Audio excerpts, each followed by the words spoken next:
A guerra das palavras contra o enxame e o esquecimento do ser. Byung-Chul Han olhou para a nossa época e viu um enxame. Milhões de pessoas conectadas. Milhões de pessoas falando.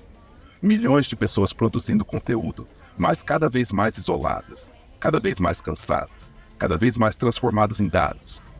Heidegger olhou para algo ainda mais antigo e percebeu que talvez o problema não começasse no enxame, talvez começasse muito antes, talvez começasse quando esquecemos de perguntar o que significa ser. E aí a coisa fica interessante, porque Han mostra uma sociedade que transformou a existência em desempenho, e Heidegger mostra uma civilização que transformou a existência em esquecimento. Uma produz cansaço, a outra produz vazio. Uma transforma o sujeito em algoritmo.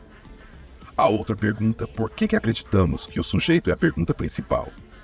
Enquanto Han fala do enxame digital, Heidegger fala do esquecimento do ser.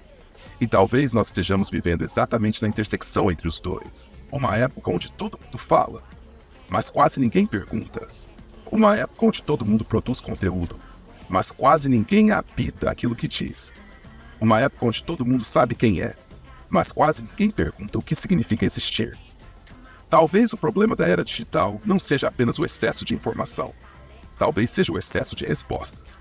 Porque enquanto discutimos produtividade, identidade, autenticidade e performance, o enxame continua funcionando.